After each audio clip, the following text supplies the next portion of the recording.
Our constitution protected every religion, every caste, had provisions for the protection of each and every single citizen of our nation. ഈ രാജ്യത്തെ എല്ലാ പൗരർക്കും എല്ലാ മതങ്ങളെയും എല്ലാ ജാതികളെയും എല്ലാ മനുഷ്യരെയും തുല്യമായി സംരക്ഷിക്കാനുള്ള വ്യവസ്ഥകൾ നമ്മുടെ ഭരണഘടനയിലുണ്ട്. So where are we today? പക്ഷേ ഇന്ന് നമ്മൾ എവിടെയാണ് എത്തി നിൽക്കുന്നത്? I stand here before you 10 years into the BJP rule over this country. ഈ രാജ്യത്തെ BJP ഭരിച്ച 10 വർഷങ്ങൾക്ക് ശേഷമാണ് ഇന്ന് ഞാൻ നിങ്ങളുടെ മുൻപിൽ നിന്ന് സംസാരിക്കുന്നത്.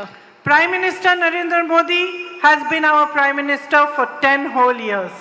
10 വർഷങ്ങൾ കഴിഞ്ഞ 10 വർഷങ്ങൾ പ്രധാനമന്ത്രി നരേന്ദ്രമോദി ആയിരുന്നു നമ്മുടെ പ്രധാനമന്ത്രി.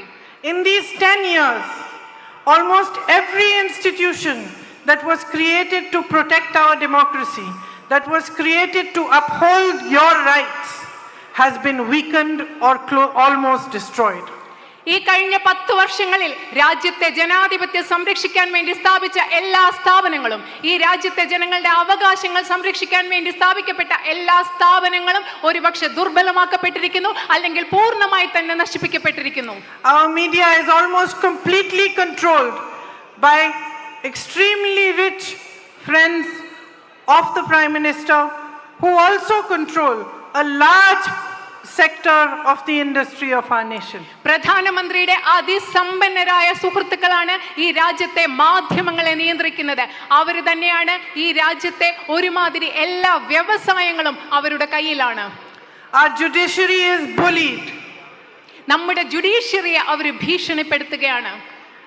Every agency of the government is utilized to extort money and to harass and bully those who are against the government. ഗവൺമെന്റിനെതിരെയുള്ളവരെ ഭീഷണിപ്പെടുത്താനും അവരുടെ കയ്യിൽ നിന്ന് പണം കൊള്ളയടിക്കാൻ വേണ്ടി ഗവൺമെന്റിന്റെ ഓരോ ഏജൻസിയെയും സ്ഥാപനത്തെയും അവർ ദുരുപയോഗം ചെയ്യുകയാണ്.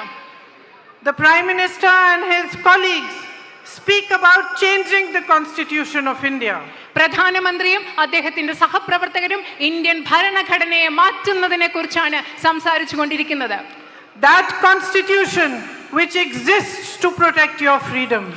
നിങ്ങളുടെ സ്വാതന്ത്ര്യത്തെ അവകാശങ്ങളെ സംരക്ഷിക്കാനുള്ള ഭരണഘടനയെ മാറ്റുന്നതിനെ കുറിച്ചാണ് പ്രധാനമന്ത്രി സഹപ്രവർത്തകർ സംസാരിക്കുന്നത്. They want to weaken your participation in our democracy. They want to weaken you. നിങ്ങളെ ദുർബലപ്പെടുത്താൻ അവർ ആഗ്രഹിക്കുന്നു. ഈ രാജ്യത്തെ ജനാധിപത്യത്തിൽ നിങ്ങളുടെ പങ്കാളിത്തം ദുർബലപ്പെടുത്താൻ അവർ ആഗ്രഹിക്കുന്നു.